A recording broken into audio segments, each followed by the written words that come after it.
tight when he sees your eyes running through the night. Only takes him back, always out of sight, crowding through the night. Run, you can run, but you'll never hide. The walls are coming, you're running. The walls are coming, you're running. The walls are coming, you're running. The walls are coming. Good evening, everyone. It is Sunday night. That can only mean it's extra time and paying homage to the weekend's result and to annoy Chris, cheerful and just a little tad. I'm wearing the ultraviolet purple kit that we won 4-1 away at the Cottage against Fulham. And the Wolves women have worn this a few times and they've won. It is a winning kit. So long may it continue. The guests tonight, we've got a great lineup for you tonight. We have Lewis back. He's been quite busy the last few weeks. He's always out and about doing something, but we've got him tonight. So it'll be really interesting to hear your thoughts. Lewis, how you doing, mate? I'm good, thank you, Dave. Good to be back on. And happy to be speaking about a win as well. Indeed. So it'd be really quite interesting to hear your take, especially as we haven't heard you for a few weeks. The voice of reason, the first person on here to turn against Gary O'Neill is on tonight. So, well, it's going to be an interesting one to see where you're at now. And a lot of people, actually. How you doing, mate? You good? Yeah, not so bad. How are you?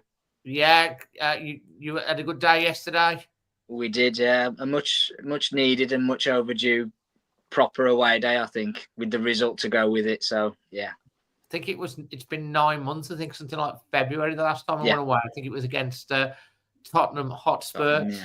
And also joining us today, the happiest man in the world who's been on his travels to Athens and Wembley, following England, seen plenty of goals, and he's back. But he's also, where are you in the world tonight, mate? Because you're not in Athens, because that's Athens in the back. No, from Athens, and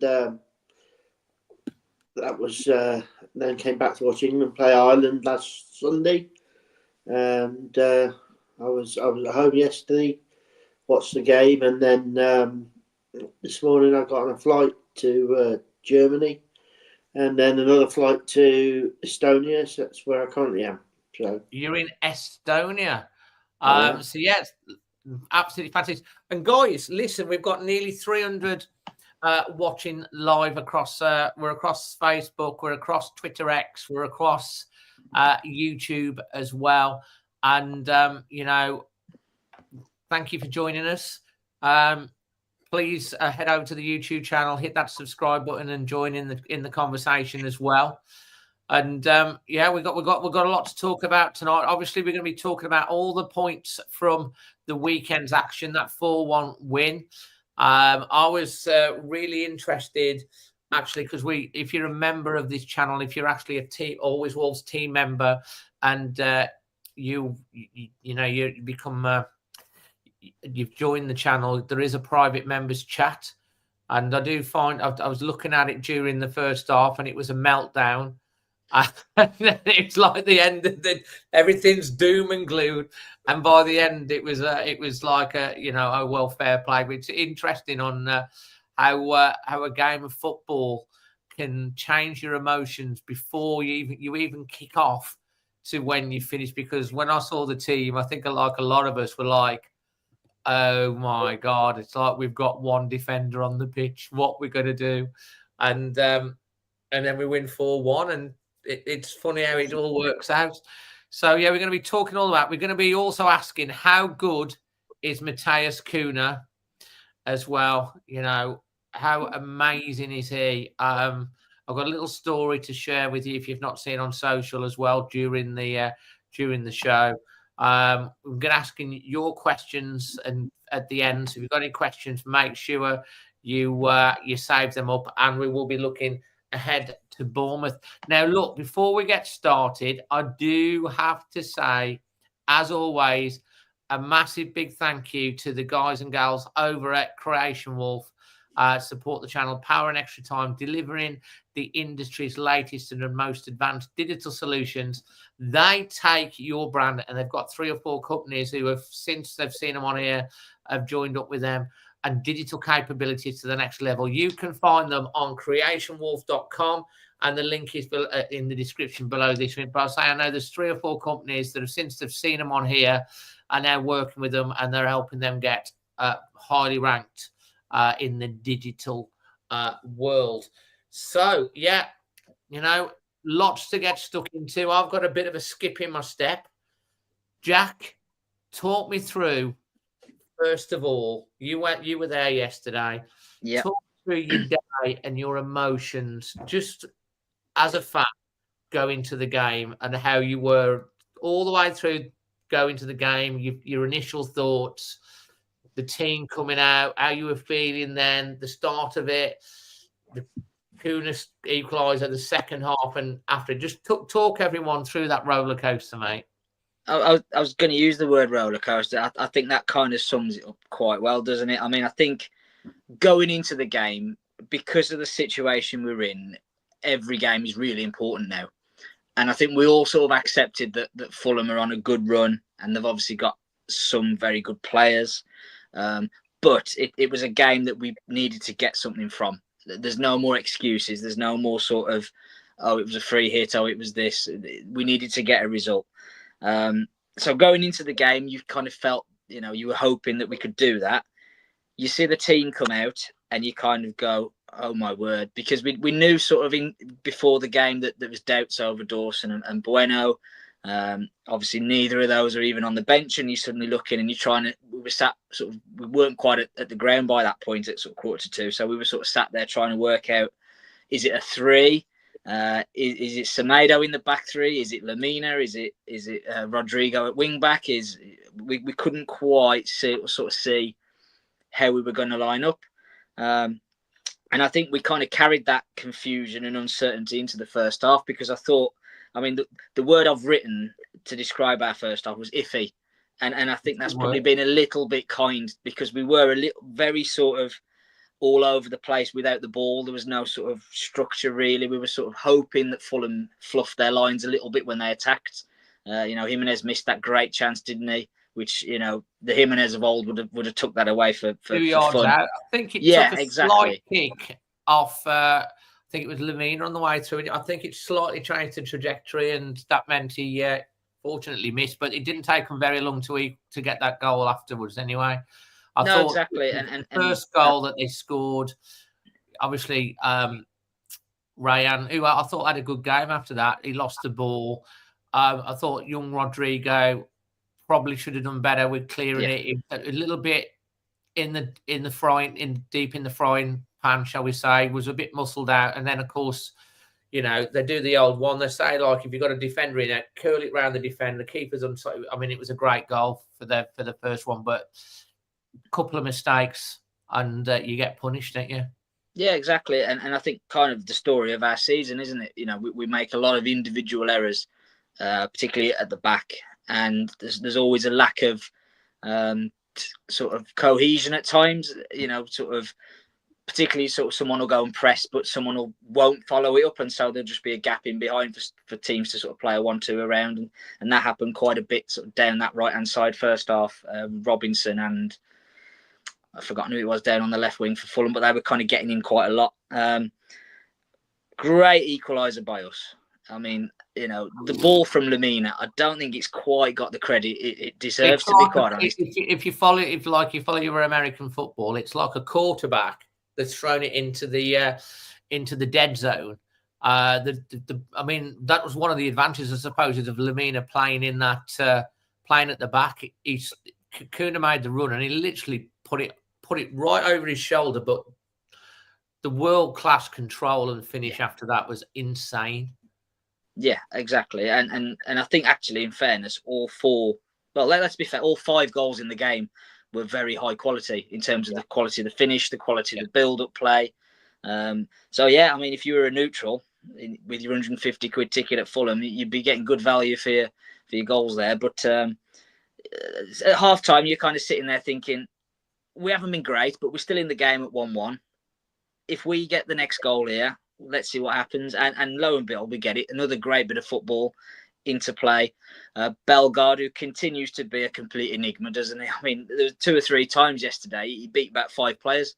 And then other times he looks like he's going to trip over his own shoelaces, doesn't he? And he drifts in and out of games a lot.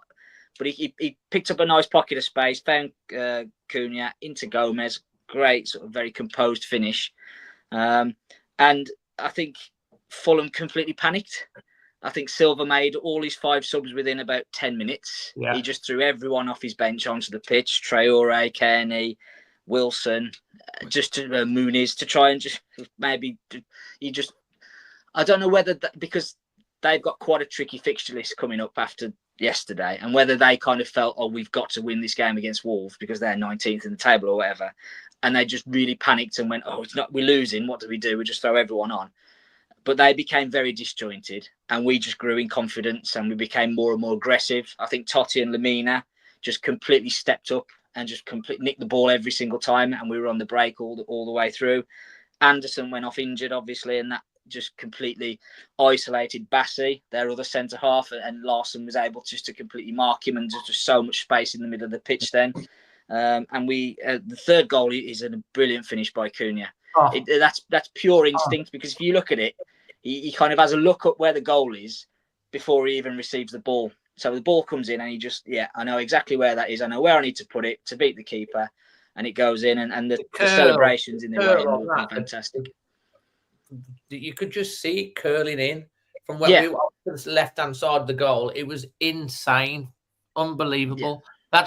That's someone that's enjoying his football, that's on the top of his game, that's full of confidence. Unbelievable.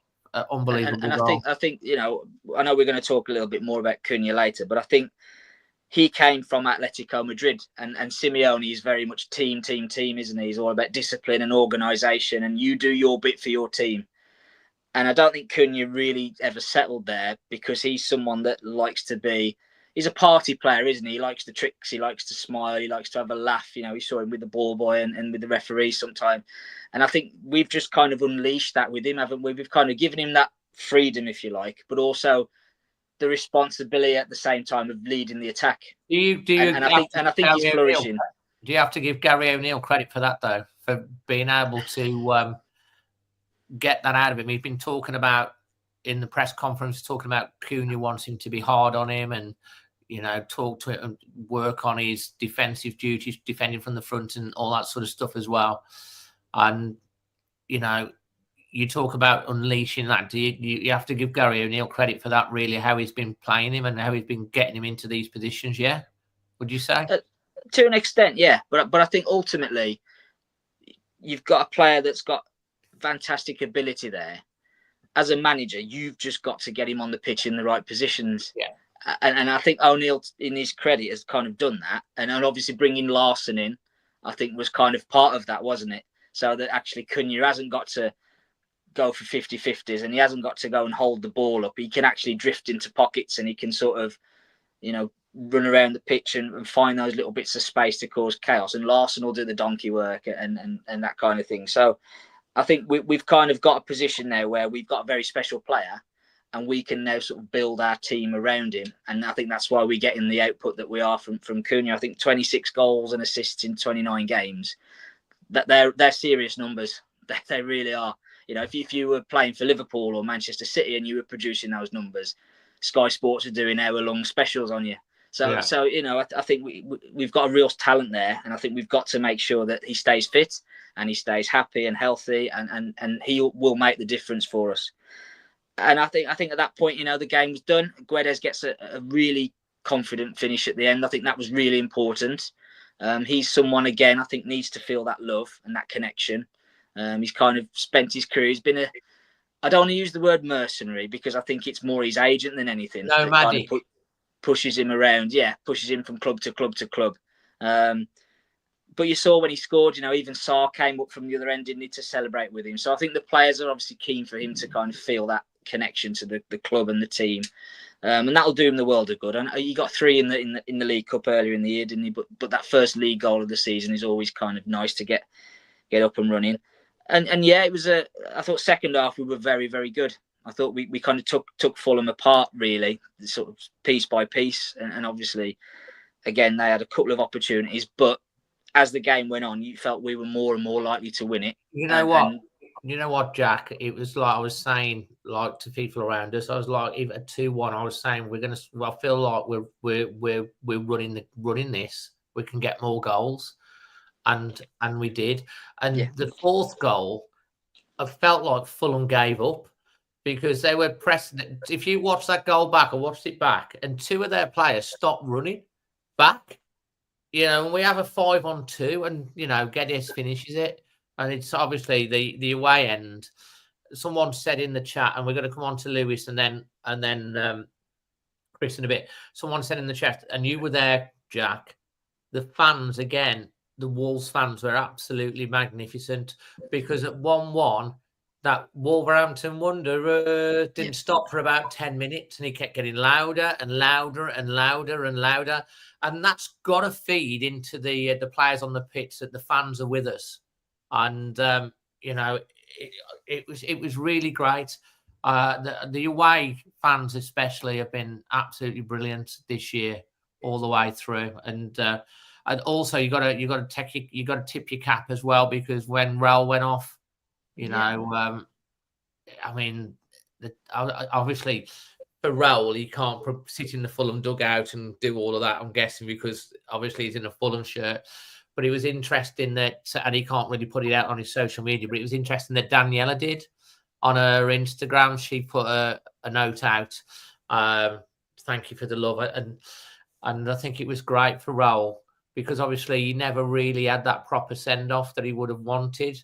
So I think it's really great. It was great for Raul Jimenez to know from the Wolves fans how much love they still have for him. And that must have meant a lot to him, hadn't it? No, absolutely. And I think, Raul was a very special footballer for this football club. And I think that period of time from sort of 2018 to sort of 2021, 2022, I think all of us on this chat and everyone in the chat room will remember that period of time very, very fondly. And he was a massive, massive part of that, the same as Connor Cody and João Moutinho, Ruben Neves, Diogo Jota, all those kind of players will always have a very special place in our fan base because of the memories that they created for us as a fan base. And so whenever we get the opportunity, I mean, you saw it last week with Neves back at Molineux. I think it's important, and I think it's right that we kind of recognise the contribution that those players made to a very special time in our club's history. Absolutely well said. And guys, we've got over 500 of you watching live, which is absolutely fantastic. If you're in the chat, do us a favour, let us know where in the world you're watching from, and we'll put some of those on the screen. Lewis, interesting for you because obviously we haven't had you on for a few weeks. The question I want to ask you, obviously, talk about the game, but talk about where you are, generally with Wolves, and we're going to probably come to Cheerful on a similar sort of thing as well on this. Off the back of the Brentford result, I'll put my hands up, man. I was done. I had a meltdown. Of epic proportions. And when I have a meltdown, it's bad. Trust me, because I'm always trying to be supportive and positive. And I was like, he's got to go. He's got to go. Mm-hmm. And now here we are, 4 games later. Okay, 2 draws and 2 wins, 8 points out of the last 4 games. We've just got ourselves out of the proverbial relegation zone. Obviously, only just on goal difference. It's got a draw at United today. It's still fighting. It's bunched up a bit apart from Southampton, who have been maybe cut a little bit of adrift. But, you can see the players are playing for the manager. The dressing room's not fell apart. I think Jack mentioned it. Cooper's been sacked by Leicester today, and I think that's probably a lot that the players have had enough and stuff like that. They've moved, and we have been quite critical, but here we are, and 4 games unbeaten, and Fulham were on fire. They were 7th in the league, and we've knocked 4 past them. What's happened? Things look much better nowadays. After the Brentford game, like you said, and even the Man City game, another loss, things look a lot better than they were a few weeks ago. But I still am not convinced that Gary is the right manager. Obviously that run is much easier than the games that we had at the start of the season. But I don't think that he is the right man, because for too long he was so stubborn with the way he wanted to play, and everything we spoke about before is still true. Obviously we're picking up some points, and we're starting to look good again. But that's only because, especially I would say against Fulham, Fulham they weren't the same side that they have been in the past few games. I'm not saying that we were bad. We were very good. We played well, but Fulham were also very poor. That's not the same Fulham team that I saw before the international break. So, if we'd done that, if we played that way against someone like Arsenal, for example, or a team that's in really good form at the moment, maybe Newcastle is a better example. Not a really top side, but someone who's found their form, then I would be very impressed. But I still think that there's a lot more for Gary to do. I think a lot of the goals, especially in the past few games, excluding yesterday's game, there've been lots of moment goals rather than a well-built-up team goal. A couple of them yesterday were, like Jack said, that pass from Lamina. You can see that was something that they'd worked on. Maybe they'd prepared for Lamina to play at the back, so they'd worked on that in training. But a lot of the goals, especially I'm thinking about Cunha's goal against Southampton, it was a moment goal. It's something that a player of his quality can produce individually. It's not really got much to do with the manager. Obviously, he puts him in a position where he has the ability to do that, because he can say, you have that freedom to do it. But it relies on the player to go out and do it. Another manager could do the same thing quite easily. And so things do look better, absolutely, but I think they should, because things looked far worse than they should have before.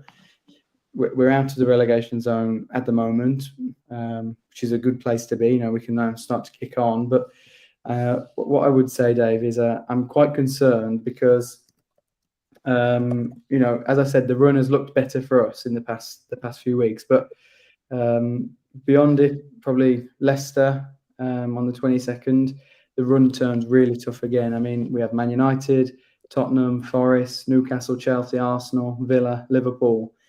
It's a very tough run, Dave. And I think someone, I'm not sure it was I think it was Paul Merson who said Wolves need to be 6 points clear by the time they get to Christmas of the relegation zone. Otherwise, they're going to get in trouble again. Yeah, I think you look at that run for me, just after Christmas, starting on Boxing Day, we'll be in. It's very easy for me to imagine us in the same position we were before this run of 4 games where we've been unbeaten, because the teams we're going to come up against, they're much stronger than us in terms of form, and I think their managers are better. The way their tactics are set out are better. So, yeah, things aren't good at the moment, but they should be because of how bad things have been. But it's hard for me to imagine them staying that way for very long. Interesting. Let's go over. He's waited very, very patiently over there in Estonia/Athens. Cheerful. Let's hear your thoughts on yesterday. And let's, the last 4 games, 8 points. We've won the last 2. Good win yesterday against an informed Fulham team. Draw away against Brighton. Where are you at? What's your thoughts on yesterday, first of all? Anything that you can pick out of that, and generally? Well, we start with yesterday. So what I'd say about yesterday was it was a world class performance from Cunha yesterday. That was the difference between the two sides. We had a world-class player performing at a world-class level yesterday. The finishing, the ability that he had. Yes, he had the spaceless foot he dropped in and Fulham wouldn't track him. But Cunha got us that result. It was more about Cunha than Wolves' general play. The first 20 minutes we were pretty much like we've been for the first 10 games of the season. I call it chaotic. We seem to be chaotic, and we don't seem to have a structure or a plan. And for the first 15 minutes, I was thinking, what the hell are they doing here? So, can't take anything away from the performance yesterday, because it was, led by Cunha, but it was a great performance. There were things that were good yesterday that, you know me, I'm a glass half empty guy, Dave. So you can look at things that happened yesterday. Andre and Joe were brilliant in midfield yesterday, but I think that was because Lamina wasn't there. Lamina wasn't there because we made a complete hash of our transfer window, and we've had to play him at the back, which worked yesterday. Not sure it's going to work against a lot of the teams in the division, but it worked yesterday.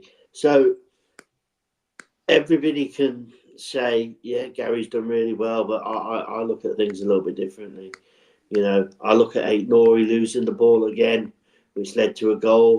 That's happened too many times this season. I agree with that.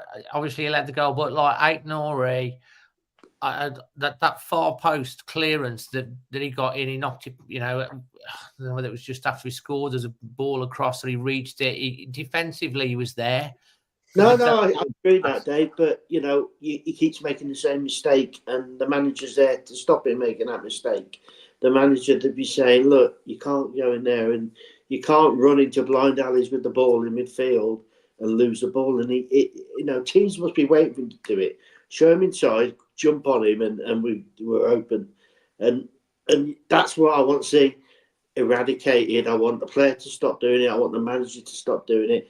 So all these things that happen. So you're telling me that you want Ryan Aït-Nouri to stop, trying to go past players, create the space, and run with the ball, or you just saying Dave didn't listen to what I said. Don't want him doing in that area of the pitch. He sometimes runs into the wrong area where it's crowded with players, puts himself in a position where the turnover of the ball's really high. I'm not saying not to do the things he does, because that's his game. But he's got to realise when he sees three guys in the midfield and there's space on the outside, take the ball out to the space. Don't run into the middle and lose the ball and get turned over, because then we're all out of shape, and it's happened far too often. That's what I want to see our manager doing. So in terms of what everybody said, I'm a bit like Lewis. No change in my position, really. I'm waiting for the manager to go. Okay, interesting. I must admit, obviously, on the match vlog, my match vlog will be out tomorrow. I mean, my journey yesterday was obviously 3 or 4 days ago. I was in 25 degrees over in Agadir, having, in the sunshine, and then obviously come back freezing cold. Go down to Fulham. It's windy. I'm walking up by the banks of the river it's windy, it's wet. The team comes out, hearing from a source before the team comes out that there's no Dawson and no Santiago Bueno. I'm like, how true is this? Team comes out, no Dawson, no Santiago Bueno.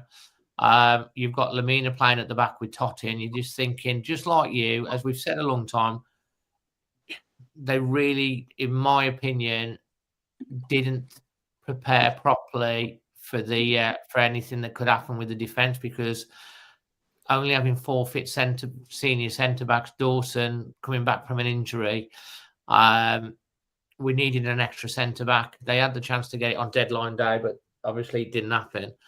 And then Yerson gets long term injured. And then you're just waiting for, got 4 of the back 4 who are on 4 cards, waiting for a 5th to get suspension. You're waiting for something to happen with Dawson. Well, he's out. Santiago Bueno, he gets injured. And then all of a sudden, you're left in a position where you've got the young French lad who's been out injured as well, who's not going to be up to speed, and Alfie Pond, and as your other options. And then so Mario Lamina, he's captain. He'll be like where he thinks. And you've got Totti Gomez, who's still quite inexperienced in the Premier League. So you go into the game and you're thinking, oh, if we'd have had that fifth centre defender, we've got someone to put in there. I said, I'm a little bit upset and angry. I've just driven 4 hours to go down there, and I'm thinking, well, yesterday in the press conference, you were telling us that everyone was fully fit, and Santiago Bueno might be available, and then there's no Dawson because apparently he's ill, and my understanding is that Dawson hadn't trained all week. So he wasn't fit on Friday. And whether that was basically, we're not going to say because we don't want Fulham to know, maybe. And then Sam Johnson, you look at the team sheet, Lewis, Chris, Jack, and I'm going, where's Sam Johnson again? And then they put this line out, he's ill. My God, has he got some sort of immunity deficiency or something like that? Because he seems to be ill every other game.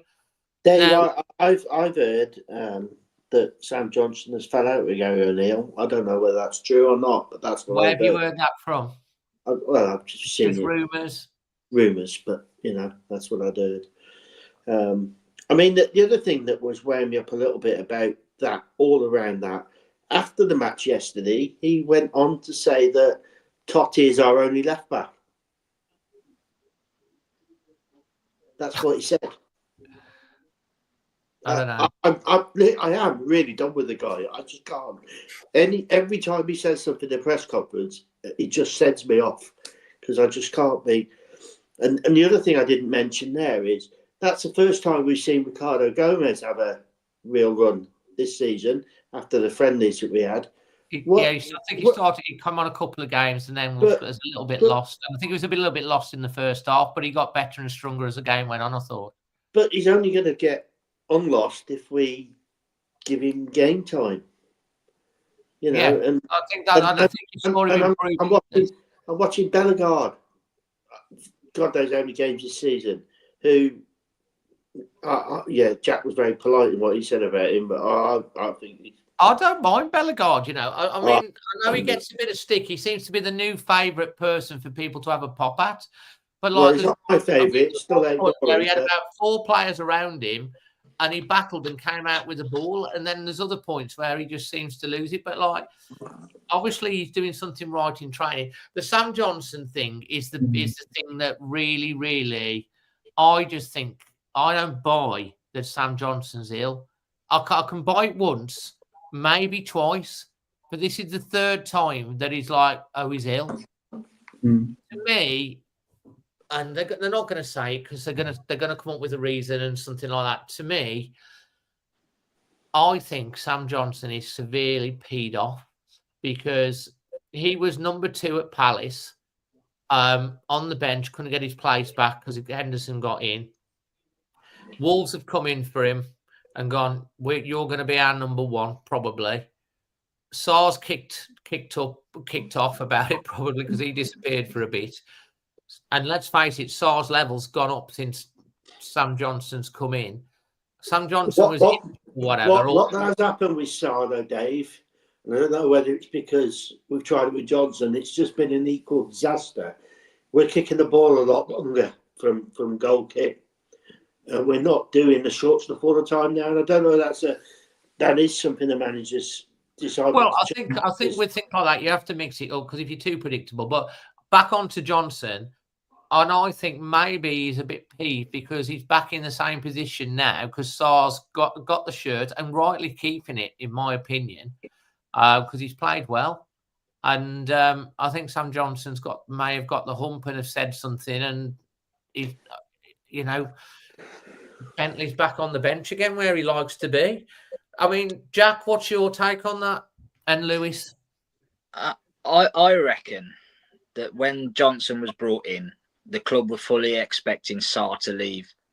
I think there was a talk of a move to Saudi Arabia, wasn't there, and things like that. And so I think the plan was Johnson was going to come in and be the number 1, Bentley was going to be number 2, and Tom King was going to make the cups of tea and all the bit that the 3rd choice keeper does. That was going to be the plan, I think. But for whatever reason, Sarr didn't move. And so you've now got a situation where you've potentially paid £10 million for a goalkeeper that you didn't need.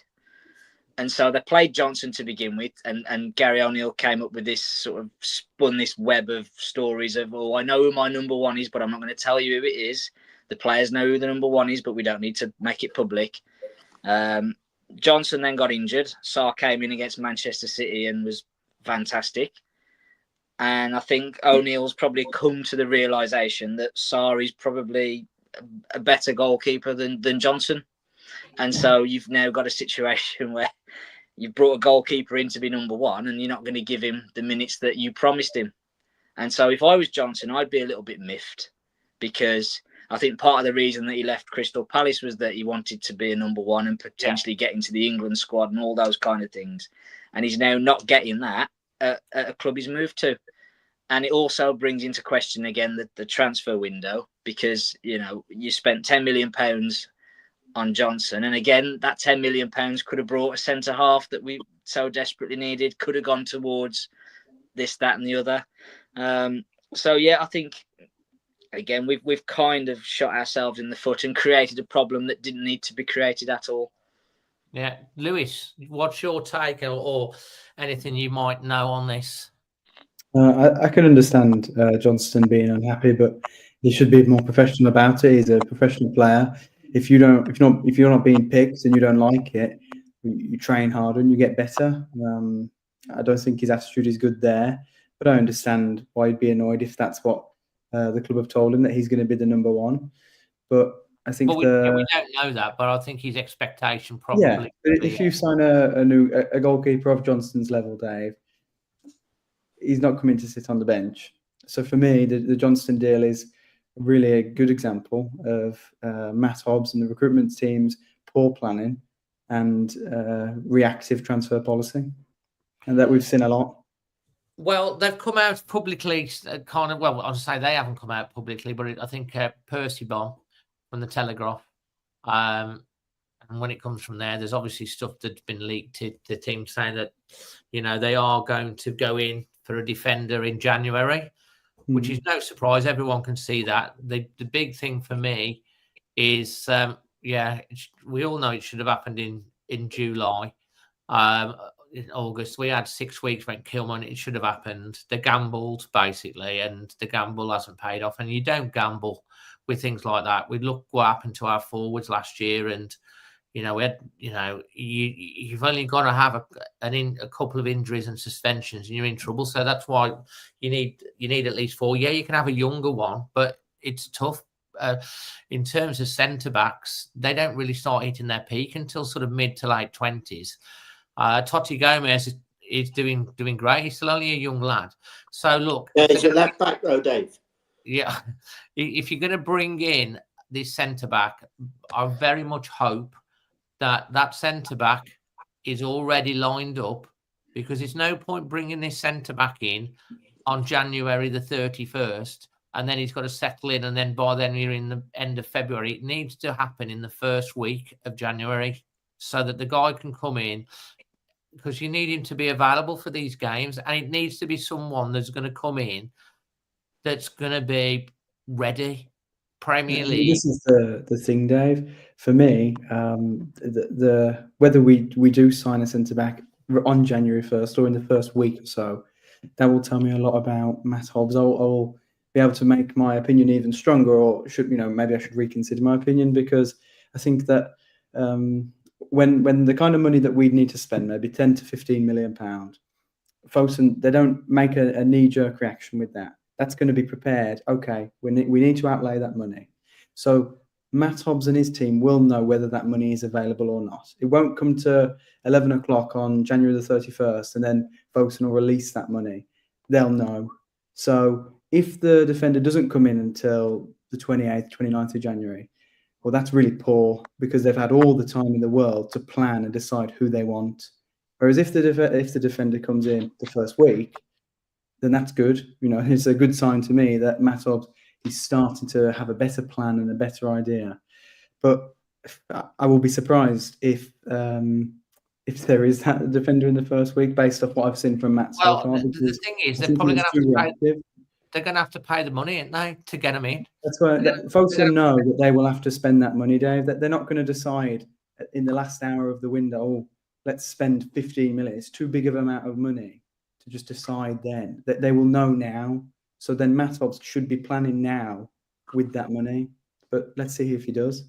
Yeah, Dave, I'd like to know what's changed since the summer. What's Matt Hobbs thinking? Remember, he said that we didn't need to sign a centre half because we had enough cover, and then we had the atrocious statement that if we had assigned centre half, Santi Bueno would have gone out on loan. So if we're going to sign centre half in January, is Santi Bueno going out on loan in January? Why do these two people think that we, Gary O'Neill and Matt Hobbs, think that we now need a centre half when they did it in the summer? Why has this changed? I can probably answer that question because from the narrative that was given, they had a plan after the Liverpool match end of last season. They were going to play a back four. So they're going to play a back four.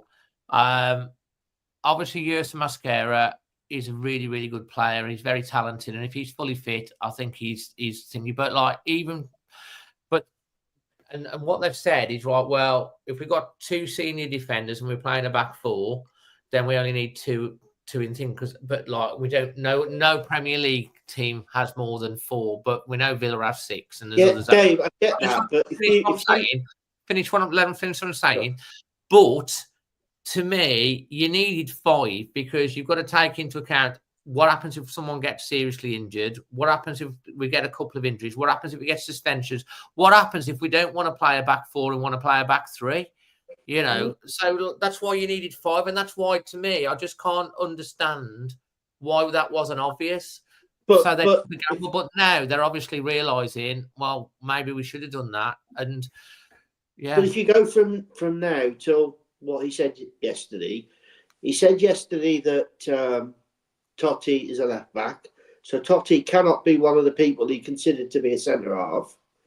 Santi Bueno, he wanted to go out on loan because he was thinking he's not really for us, and we were going to get another centre half in, so doesn't really consider him.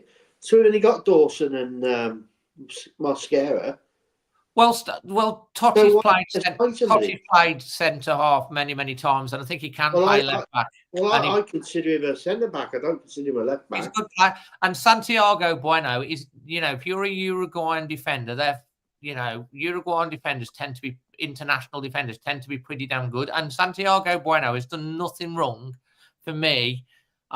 He looks good. I quite like him. He can play the ball out. And do you know what? Lemina, when he played in the back four thing, the one thing that you do get from Mario Lemina is if you want to play that type of football from the back, Mario Lemina can play that type of football because you saw him yesterday, composed on the ball, bringing the ball forward, spraying the ball about, doing that sort of stuff. Oh, yeah, you don't want him there because he's a midfielder, but he did a job. But whether he can do that job week in, week out consistently is, people are going to target that because that's, Mario will give, he's full of heart. He'll give everything and he does. But given that mismatch of Mario playing centre back, given that mismatch of all those things I've just listed, how confident are we they can buy a centre half in January? I think.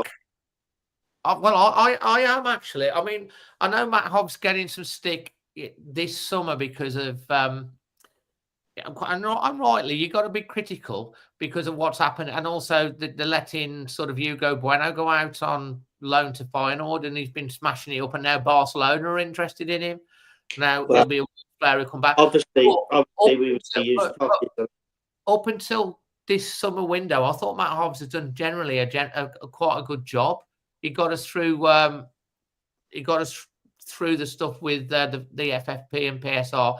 Whether or not he's got a little bit too confident and thought, do you know what, Lewis, I think the last time I was on here, Dave, I spoke to. I think we had a look at like Matt Hobbs' transfer record. I think it's easy to look at it in a better way than it is.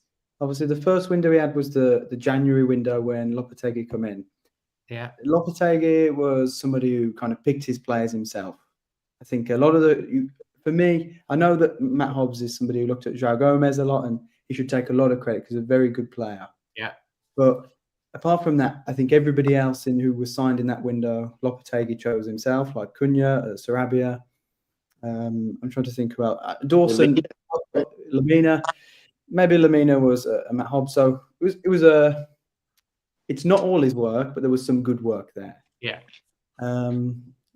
But I haven't really seen much else really from him, Dave, to be honest. He did a lot of good work with the financial fair play, but it wasn't himself. You look at the big thing that helped us with the financial fair play was selling Nunes to Man City. Yeah. It wasn't him who did that. It was Mendes. That's very we clear. got Tommy Doyle back, and that's a good deal. deal. But I think that's in the same deal, Dave. And the same for Santi Bueno. That came from the City group. So how much you can count those 3 deals with the Nunes, Tommy Doyle and Bueno, I don't think Matt Hobbs can take total credit for that. He wouldn't have done him without the support. He signed Andre, who a fantastic player, but we needed somebody else. He signed Sam Johnston. Okay, I don't think he's the goalkeeper for us. There's 10 million. So I don't think he is as good as maybe in the past we thought, he's doing well, and I don't think so. Well, he definitely isn't going through Mendes, as he said. We know. No, but with that Nunes deal, Dave, that was. Yeah. So yeah, absolutely great points as well as always.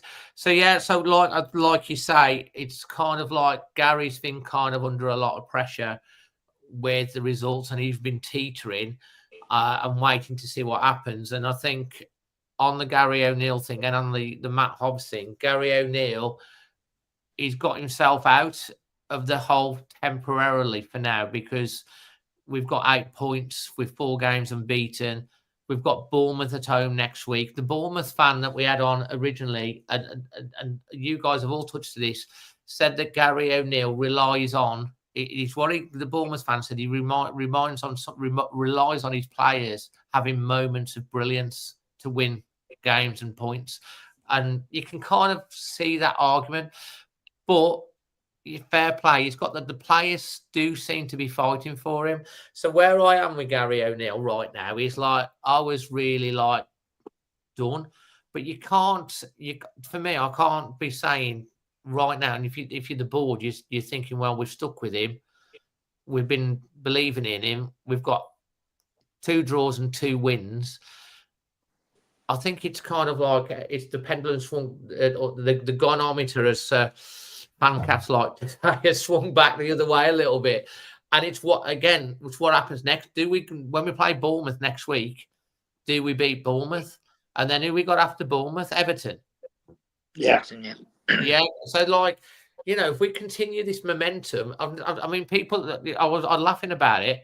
We were laughing about it on the card. Some people start talking about Europe, and some people already are. I know it's way low, but some people are. So look, Gary O'Neill's the sort of same thing. What happens in January, when it happens in January, and who he brings in on January, the timing, the player, and when it happens are going to be key to how prepared he is. That's kind of what you're saying, isn't it, Lewis? Yeah, I think, like I said, Dave, my opinion can change. I'm not somebody who is unreasonable. If Matt Hobbs all of a sudden started doing a better job, in my opinion, I wouldn't ignore all the good work he might be doing to say, I still don't think he's good. If he signs a centre-back that fits what we're trying to do early on in the window for a good value, that's really good, and I'm happy with that. But it would be a surprise to me. Chris, did you want to come in on that, mate? Any of that? I just look, Dave. It's the messages, it's the things that come out that I just can't comprehend why they say these things, and that's what turns me off. I can't be hearing he's left back. If he's saying Tommy Doyle's a right back next, because we've got an injury at right back, and I think it's a bit insulting, to be honest, and I'm really done with it all, and I just want to get somebody new in. I can't. I get that the gondolum swung, because look, if they weren't going to get rid of him 4 games ago, they're not going to get rid of him now, because definitely not. Look at the results. Karasarabian says on this one, Matt Hobbs has no of South American languages, network on that. Well, that's absolutely total crap. He doesn't need to talk South American. Most of South Americans speak English, and we have a lot of scouts and people over in that area.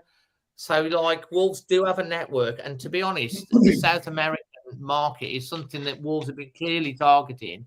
And you know, Mr. Mendes just, you know, has got a connection, and he will have connections over there, but he is very much Portuguese and stuff like that. So you can't just say that Matt Hobbs doesn't have a scouting network of people that he can talk to, because the Wolves do. We've got people over there that are looking at these. He definitely does.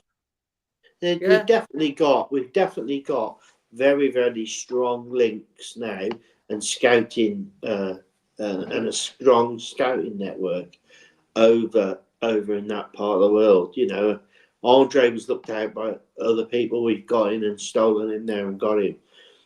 Again, he played well yesterday. Interestingly, I don't think he's what we needed, but you know, you know, Keith was on the other week, wasn't he, saying we bought a player there because it's a bargain to be had and a profit to be had in the future, rather than a player that we may have needed. Well, there we are. Dan, Andre, and Gomez aren't Mendes' age. And interestingly enough, we were talking to a Fulham fan on the way back, which was really nice. He said, "You deserve to win." He says, "I don't know how you got Andre. We were supposed to be getting him for 18 months. And then you got in." And I turned around to him and said, "We were supposed to be getting Joe Polini for like 18 months. And then you ended up getting him because we never pressed the button to get Joe Polini. And look at what player he is." So it's funny how that's turned out. Right, let's talk about the rankings for the game, because I'm conscious we're coming up to 50 minutes. So I want to get this done an hour and 15 today. Jack, Leemore Winders man of the match, Fox at Shipley performance rating, Parkside dental care moment that made you smile. Okay. Your highlight of that. Yeah, man of the match was Cunha. I think that's probably the easiest one we'll have all season, to be fair. Yeah. I think honourable mentions to Andre and Joe Gomez, but Cunha head and shoulders the best player on the pitch for either team. Performance rating, I'd go an 8. I'd probably give us 6 for the first half, 10 for the second half, so an 8 there. So yeah, good performance second half, and certainly what we needed. Moment of the day, probably just the togetherness at the end of the staff and the players. I mean, I think you know, we were talking just before we started, didn't we, about Steve Cooper at Leicester, and you saw the clip of Jamie Vardy swearing at him when he took him off yesterday, and you know, and once that starts happening, that right on the wall, absolutely, and I don't necessarily see that at the minute with us, and I think the scenes at the end kind of show that we've got a group of players that are together and are fighting for the manager, for the club, for the shirt, for the badge, for the fans. And you know, and like you've just said before, you know, we've not had an away win since February, so that those scenes at the end where we're all celebrating together is kind of why you put the hours in travelling, isn't it? So yeah, that was probably my favourite moment of the day. Nice one. Lewis, on to you. Yeah, it's a very easy decision for man of the match, Dave. It's obviously Cunha. The moments he's able to produce, again against Southampton, it was the same. The goal, his second, even his first, the touch and the finish was very good. It's a very easy decision. Performance, as good as we were in the second half, I don't think we were anything special in the first day. So I think it has to be a 6.5. Obviously, to score 4 goals is great, but I think by the time are you Craig Webber-Allwood 6.5? Yeah, Dave, because the whole performance isn't there still. I'm happy with the 4 goals. I'm happy with the 3 points, but it could have easily have gone the other way. You know, you said yourself that Raul had a big chance a couple of yards out. If that goes in, then it could be 2-0 to Fulham, and we might not get back into the game. The performances, as good as they are, you know, we're building a bit of momentum in terms of not losing games, but we're not winning well. We're not playing amazingly for the full match. We're having periods of the game, like in the last probably half an hour, where we were by far the better side. But by then, Fulham had given up. As Jack said, that last goal. Yeah. If you watch it back, 2 of their players stopped running back. It's like they've given up. Exactly. Silva played his hand with the substitutions. They didn't come off. What else can you do, Dave? So I think Fulham had given up, and well, it's easy to play against a team who've given up. So it depends what part of the game you look at for me. And for the whole match, I can't give more than a 6.5, maybe not more than a 7, so it has to be 6.5. Fair play. And as always, well explained. And then the moment of the day, I think Cunha's second goal. I love how, the finish is just fantastic, and the play beforehand was really good as well. So yeah, obviously between him and Gomez, they have a really good link, and things look good there. Things look really good. There's a lot of promise in that area of the pitch. If we were stronger defensively, Dave, and maybe we got that extra centre back, we could be a very strong side. We'd have enough to have that quality and performance. But whether we get that centre back, and then can we use him in the right way? Well said. Chris? I agree with Lewis, actually. I can't look past the first 15 minutes when I give my score, because that chaotic, haphazard defending period that we've seen for 8 or 9 games this season continued for 15 minutes.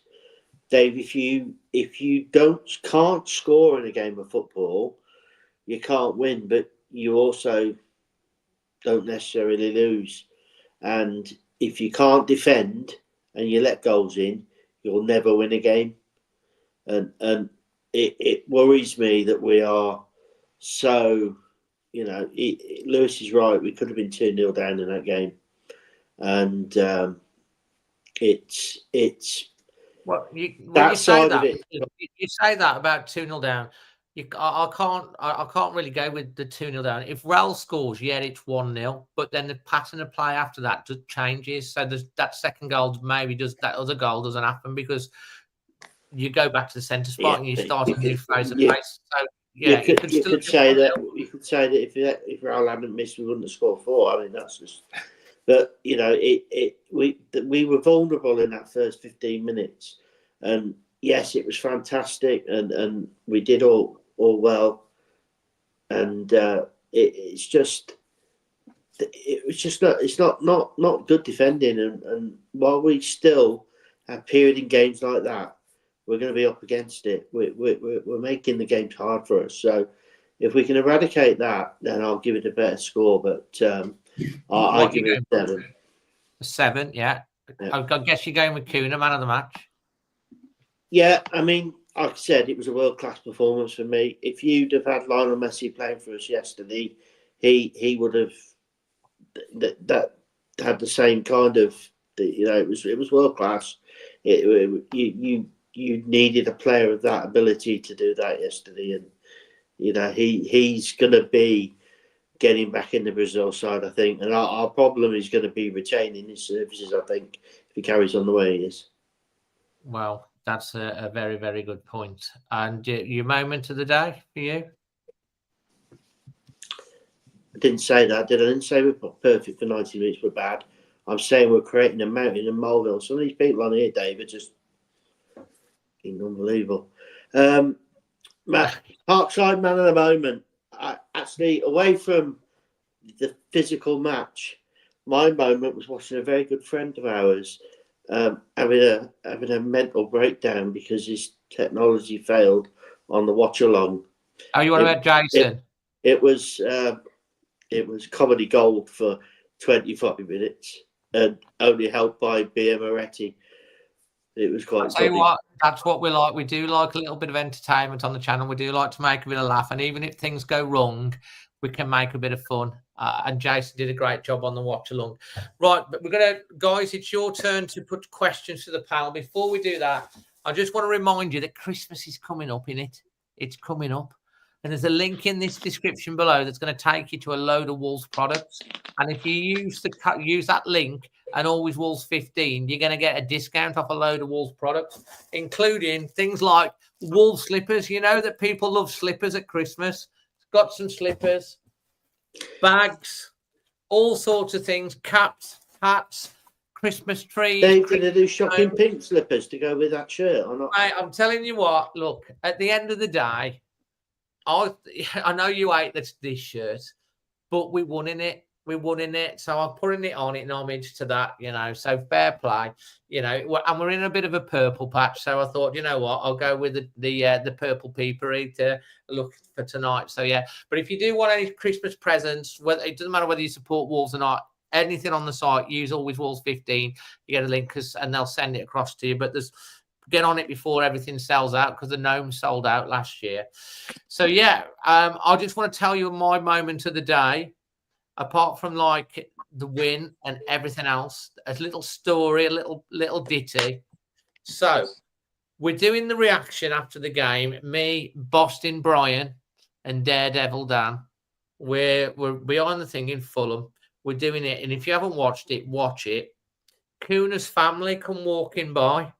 Like his mom's there, his brother's there. I think his dad, his gran. They're all hyper and happy because they've just watched, you know, one of their family members, their son, brother, play brilliant, and the fans are so happy. So they're coming out a little bit after the game, and we're doing our interview. Now, if you watch the interview that we did, we get video bombed by Cunha's mom and Cunha's brother. They literally come behind going, Cunha, and stuff like that whilst we're on it. So that's great. Talk to them after the thing, and I'll tell them that it's going to be on the show. And then we walk the 1.5 miles back to where we parked, get in the car, driving along. Beaconsfield services. We normally try and get 2/3 of the way back to do all the producer put all the stuff on the website, me do some more editing and stuff like that. So anyway, we decide, look, we're gonna have something to eat, gonna go to Beaconsfield services. We get to Beaconsfield services and we park up and we're walking towards the services. And just as we walk towards the services, there's a big black van and the door opens up. And just as we're just walking towards it, and I turn and look, and who's sitting in the car but Cunha's mom and his brother and family. And I'm going, it's you again? And they're like, hello. And then, like, just as we're there, this head comes round the door of the van in the back, and it's Cunha. And it's like Matheus Cunha's there in the van. So we're stood in the car park and like talking, and says, "Oh, we watched the video." And like I said, I said to Cunha I said, "Did you bring that out the air, the first goal?" And he's like, "Yeah." He was saying, "I brought it out the air," and chatting to him about his goals. And then he's talking about the second one. I said, "Oh, I've got the second one. I'm going to be putting it on the channel." And he's going, "Can you send it me?" I'm like, "You want me to send you the video?" He went, "Yeah, just airdrop it me." So there I am in the car park trying to find that video. His brother's got his phone and he's saying, "Oh, WhatsApp it me or ring it me or whatever." So like I'm ringing the phone and then I'll get to airdrop it. And then like they saved my number for some strange reason. I don't know why. But like, so I've sent her a thing, and he said, "Oh, it's just really this surreal moment." And then I have this picture with him, don't I? And then they go into Beaconsfield and they order Mackies. You got the whole of the Cunha family that are there en masse doing the thing, ordering a mass Mackies takeaway. It's amazing. So like this is, I put it on my Instagram. This is the picture of me and Cunha. You can see the black van in the background where they were. And then if you can see at the bottom, that's Cunha's mom and his brother, and I think video bombing us. And all I can say is the guy and their family, they are just such happy, lovely, nice people. You know, they're just so down to earth, and so's Cunha. And like, I think that says a lot about him and how he is, because he did a video on his social media, Dave. I think he bought his dad a house or something. I watched it. He's a really top fellow. I have to say, his stuff he puts on social media is great. Mate, absolutely brilliant. And I say, like, as an absolute human being, you just see he's got the time of day for people. He's got a smile on his face. His family, you know, are embracing Wolverhampton and all that. And he, in a long line of players, we talk about Raul Jimenez. We talk about Connor Cody. We talk about Ruben Neves. Matheus Cunha is going to be up there alongside of all of them because of how he is as a person as well as a player. And we are so lucky to have him. He's just a brilliant person, and we're so lucky to have him. And you're quite right. The stats of his output are insane. If he was in a top 6 side, there's going to be a lot of teams are going to be looking at him. Yeah. But for me, I wish we'd have had him. I wish we'd have had him playing in that number 10 role with a prime row. Bloody hell, that would have been deadly.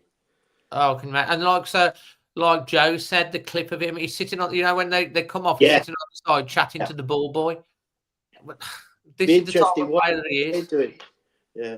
It's the type of player he is. So that's my highlight of the day. It was a bit of a surreal moment because the chances of bumping in to him again after that, and it was crazy. But absolutely brilliant. And I say, I was playing.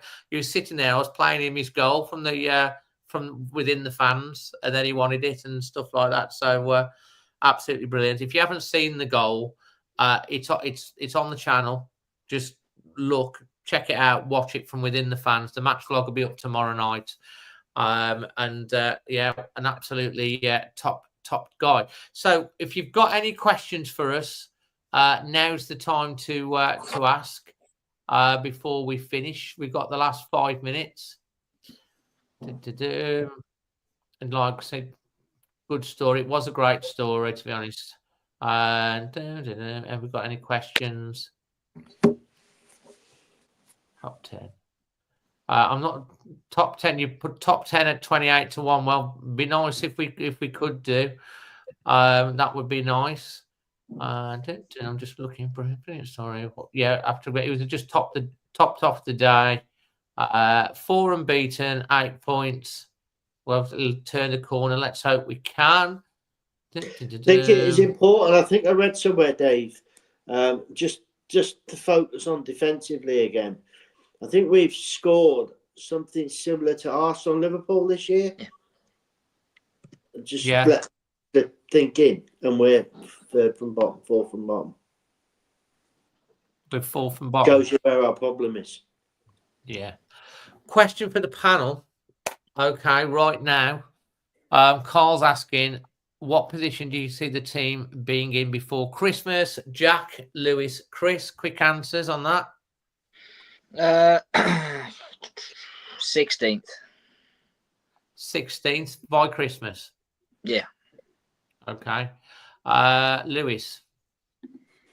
Before Christmas, I can see 16th or 15th. I think we'll have a good run there. I think we'll carry on picking up points and being hard to beat. But it's like I said, as soon as Boxing Day comes, Dave, that tough run comes in. It lasts until after January. So, maybe 15th before Christmas, but after Christmas, we could be back 18th, 19th for me. Yeah. I will see Paul's being his usual negative self. See, the thing is, I'm going to come to you. You can be doom and gloom. They call happy clappers. There's someone coined a new phrase, doom clappers.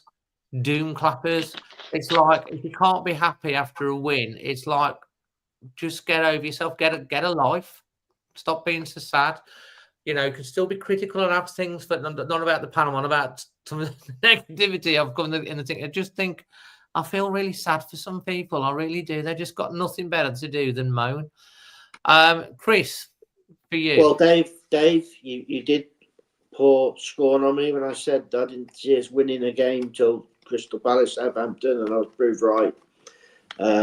You were proved right, but fortunately, we did score a couple. We did get a point. Yeah. But anyway, you're very wise, Chris. Actually, you actually are quite astute, because I remember going to you have some sort of feeling inside you that, and I'll give you credit where credit is due. A lot of time that we've been walking up to a game together, and we've got, like most people, are going, we said, no, we're going to win today. I think it was Man City or so, and then we have. You've called it. So I think we might get a bit higher than 15th or 16th. look, if we can't get higher than 15th or 16th before Christmas now, I think we're in trouble. So I'd be saying I think we're going to be 14th, 13th, and get some points. But the worry is what we do in January and what we do in the next 10 games afterwards. And I can't see us changing how we played or how we approach games, because it's clear that's what the manager wants to do, which is where I have an issue. So I think we could be maybe 13th by Christmas. Interesting, yeah. I can see that. It's a good call. Lynn has said, didn't realise Jason was doing the watch along. You need to make sure you put the bell notification on, Lynn, but you can watch it back. Well, it was more of a drink along than the watch along. If you missed it. Tom wants to know, Lewis, he said he's got 5K on that. That's if that's true. 5K on top 10 at 28-1. Do you guys believe it's possible with Gary O'Neill keeping it tight, potentially strengthening up the centre back, that we can get top 10? Go with you first on this one, Lewis. No, it's impossible. With Gary as the manager, for me, no. Jack? Not this year, no. Not this year, fair enough. And Chris? Was it Tom who said it? I think I've got a better proposition for Tom. I'll take the 5K, keep 2.5 of it, and give it him back when we haven't got in the top 10. So he's got a bit back, because I can't see that happening. Fair play. I don't know whether this is true. Our first substitution wasn't as late as the 87th minute, was it? Yeah, it was late, Dave, again.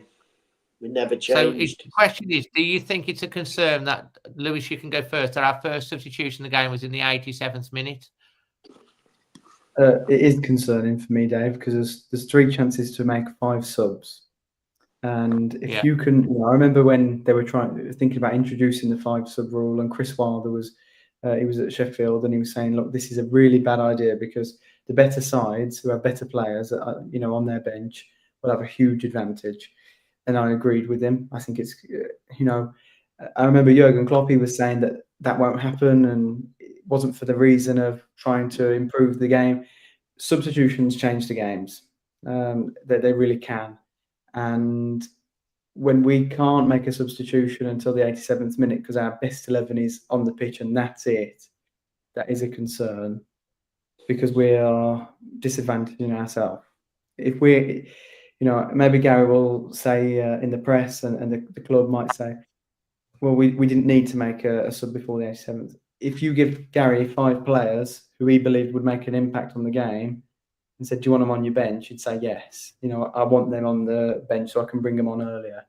It is a concern for me. And again, like that comment said, the players nowadays, they work so hard. They do a lot of training. Injuries are inevitable when you're playing that much football. Yeah. And, that is a big concern for me. Absolutely. Jack? No, I agree. I think, particularly yesterday, I think we were crying out for Tommy Doyle to come on at some point, just so we could keep the ball a little bit better. And what I will say is that the bench wasn't great yesterday because of the injuries. You've got a few of the younger players on there, haven't you, and whatnot. But I think a lot of Premier League games now, the second half becomes a bit of a battle of chess, doesn't it, between the managers, because you've got those 3 substitution windows, and you can change half your outfielders if you play it right. So you can kind of switch, the momentum can shift either side, and we've seen a few times this year the opposition manager's done that and we haven't responded at all.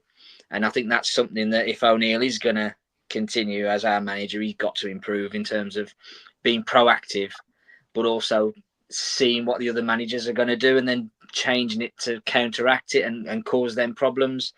I think we got away with it yesterday because I think Marco Silva crapped himself, didn't he, and threw all his subs on in 12 minutes and it backfired massively. But, it's something that we do need to sort of be looking at how we can get those little marginal percentage gains on in terms of those substitutions. Yeah, good point. Quickly off you, Chris, on that one. Same sort Yeah, of thing. Dave, I've been sort of banging a drum for this all season. He's not proactive in his substitutes. He makes them reactively when the game's gone past him or lost him. Places like Villa, we should have changed and we didn't. Yesterday, I'd have liked to have seen him bring Forbes on, get some pace in there with Doyle and stretch them. But he doesn't seem to do it. I don't know whether he hasn't got confidence in all the squad. It's strange. I think I was sat there thinking we haven't changed anybody here. It's gonna swing back here and it's gonna catch us out, but it didn't. So. And it didn't. And someone's put in the chat, Gary O'Neill 1 win away from Manager of the Month for November. Can you believe if that happens? Lewis, you're very good at this. So, a question for all, but anyone can answer this or not. But Lewis, particularly, because you're quite good at this sort of stuff. Any names realistically for centre-half signings in January? I suppose LVD comes up as one that we've been linked with for forever. But anyone else that you think would be good? I really don't know, Dave, to be honest. It depends what Matt and Gary, what they're planning for and what they want. If Gary does see Totti as a left back and then he could move Aït-Nouri further forward, you probably want a centre back with a left foot, a left-footed centre back. There's a good Argentinian centre back who's left-footed who plays for Lens in France. I think his name's Segundo Medina. Really good player. I really like him.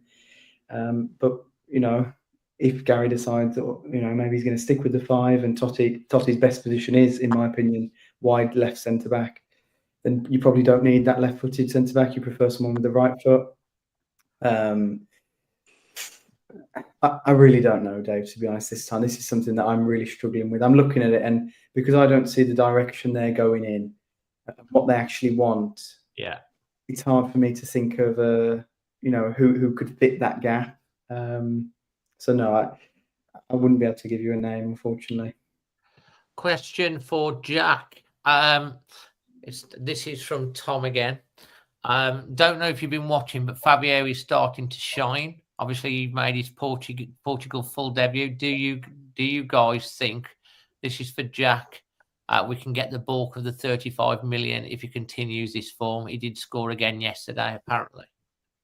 We won't get anywhere near 35 million, let's be fair. But what we've got to hope is that we get another Rafa Mir situation where he has a purple patch and we can squeeze as much money as we possibly can. I mean, I think we got something like 15 million for Rafa Mir.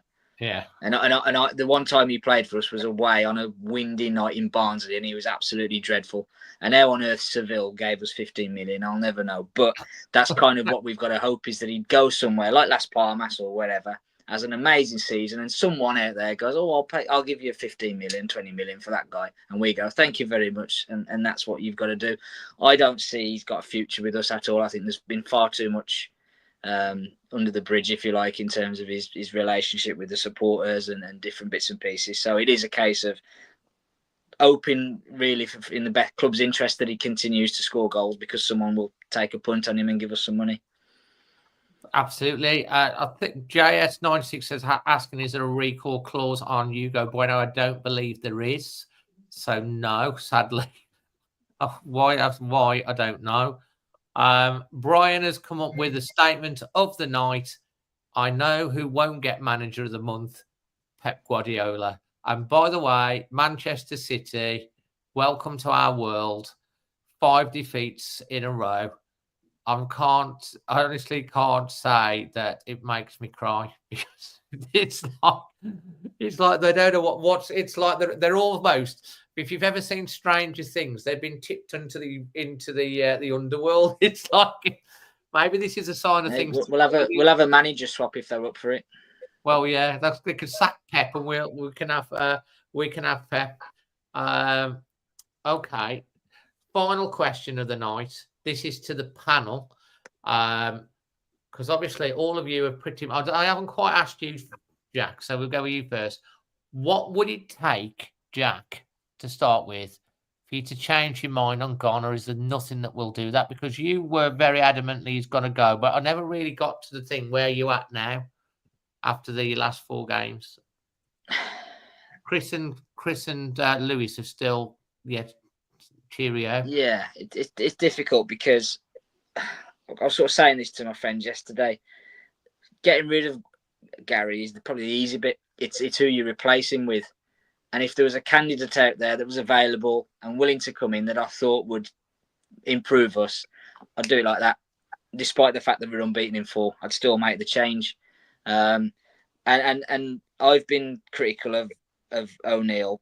I understand that he's a young manager and he's learning and he's going to make mistakes. But it's the way he talks in the press. It's the way he belittles the players and the club. It's the fact that he doesn't learn. He's very stubborn. And I don't see that changing anytime soon. But to answer the question that's been asked, football is a results business.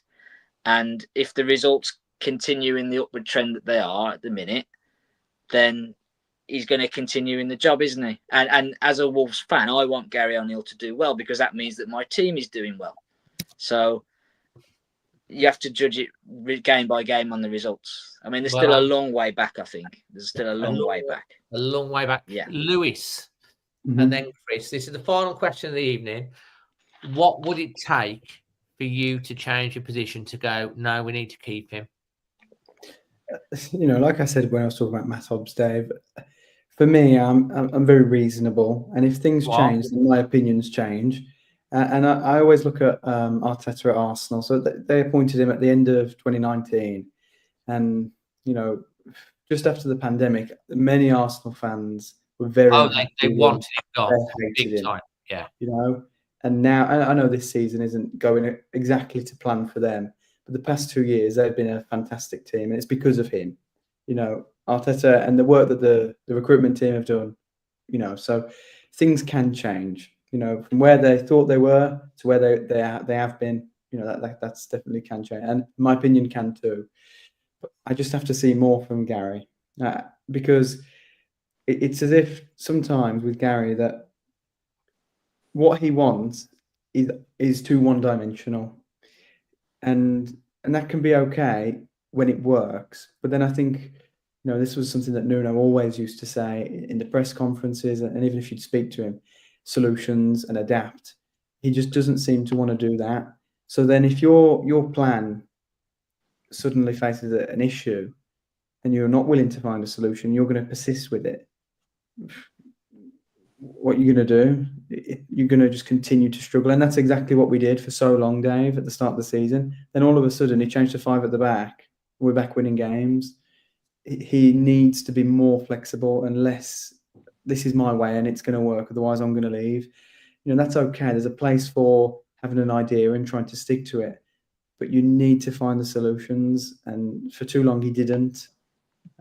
So if I see a bit more just awareness of what's going on, then I'm happy. And I think it's better to, you know, chopping and changing your manager can be really dangerous. And I know Jack said that, you know, that maybe he doesn't see an ideal candidate. For me, there is probably one there that I think is quite realistic and that I would be happy with it, and that's David Moyes. I think West Ham really, really dropped it when they sacked him, and they're probably seeing that with Lopetegui now, how good they actually did have it with Moyes. Whether he'd want to come, I don't know, because...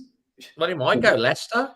Exactly, and we might miss out on the opportunity to get him. Going for Moyes. Yeah, so for me, there is that candidate there that I would look at very closely. But he just might not want to go, Dave. That he might look at us and think, well, there's a fair chance we'll be in and around the relegation zone come the end of the season. Do I want to risk having a relegation on my CV? Maybe not. So maybe I won't go there. And if he doesn't want to come, then it's useless even bothering. Can you not say that the same about any team in the bottom half? You're gonna, you know, the reason that they've sacked the manager because they're struggling. So but I think that you have to look at the upside, Dave. So maybe Leicester, if they can get Moyes, the upside is that they're a newly promoted side. Wolves are an established Premier League side getting relegated. Yeah, that's a good point. Eloquently put, as always. I like the way you deep think things, which is good, Lewis. It's great. For you, cheerful Chris, what would it take for you to change your mind? I think there's only one scenario that I can foresee Gary O'Neill keeping his job. I can't see, even if we get out of it this year, I can't see us persisting with him another season. I think even if we stayed up, we'd be looking to make a change in the summer. I personally, I don't really want him anymore. I'm sick of the defeatist comments before the games in the press conferences. It feels like we've lost before we start playing. Sometimes the contradicting things that come out of him after matches, I'm sick of hearing it. The only way I see him keeping his job is if the miracle happens this year and we happen to win the FA Cup. Yeah, but that's not the question, is it, Chris? What would make you change your mind? I'm not going to change my mind. So okay, Gary O'Neill gets us into the top 7. We win the FA Cup. Dave, I'm sick of it. Like in the crowd, we've got Europe, we've won the FA Cup, and you're still saying, I want him gone. I just can't be doing with him. We've done with him. We've finished in the top 7. We've won the FA Cup, and you're still not. That's it, done. Dave, I don't need to like somebody just because they perform. That's it. I've had it with him. So, I won't change. Okay. I'm just asking the question hypothetically, as I like to do, be devil's advocate. So you've heard it all here, first of all, ladies and gentlemen, that if we win the FA Cup and finish in the top 7, and Chris still won't be happy with Gary O'Neill and he wants him gone. Fair enough. Final thing, and it's a question from me. We'll go Chris, Jack, Lewis. Score prediction for Bournemouth next weekend, the Cherries. Are we going to win the game and it'll be a cherry on the top, or are we going to get squished and squashed? Chris, score prediction. Bournemouth are playing very well, aren't they, this season? It's going to be a tough game. We can't do what we did in the first 15 minutes against Fulham. I think we'll struggle. But we are at home. I think it'll be a 2-2 draw. 2-2 draw, okay. The voice of reason now, Jack. Yeah, I think Chris is right. I think if we have a first half like we did yesterday, I think we could give ourselves a little bit too much to do. I fancy a 1-1. I think it'll be a tight, sort of quite tetchy sort of game. There's always a bit of needle when we play Bournemouth. It goes back to when their chairman made up some absolute rubbish about having his life threatened when he walked out the stadium or something, doesn't it? So there's always been a bit of, whatever. So it'll be a tight, tetchy game, and I think it'll probably be a draw. A draw. And Lewis, finally. I'm going to make it 3 draws, Dave.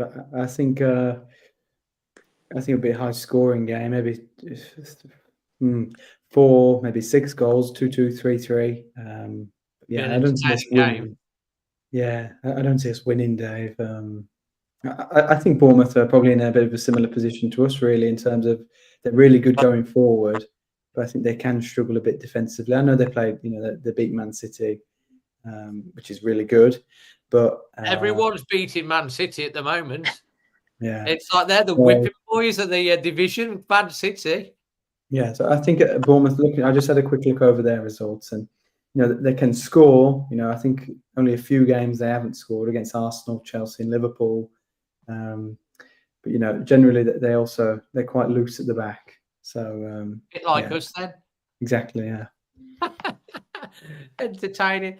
Absolutely. And finally, just want to say I went to Telford today to support the ladies, and in the FA Cup second round, and they beat Sporting Calcer, who are also in their division, 8-1. I will say that they play some great football. The patterns of play, they're really, really impressive. And it was an 8-1 win, and they've scored a few goals recently. But the girls are doing incredibly well, because the first game of the season they play Forest, who are now fully professional, lose 4-0. And they, and now they beat Burnley away, who were fully professional. They're grinding out wins. There's something like won 6 or 7 games on the trot. And they're literally a point behind Forest, who are, they're doing amazing. So, like, if you get a chance to go and support the girls, the draw for the next round of their FA Cup is tomorrow. The Championship teams comes into tomorrow. They got to the 5th round last year. There was 386 there today in the rain, which is a cracking little attendance. And they're doing great. Macca and the team are doing great. And you know what? Don't know if you saw yesterday, Macca was there, Tammy was there, some of the other girls were there in the stand supporting the lads down at Fulham.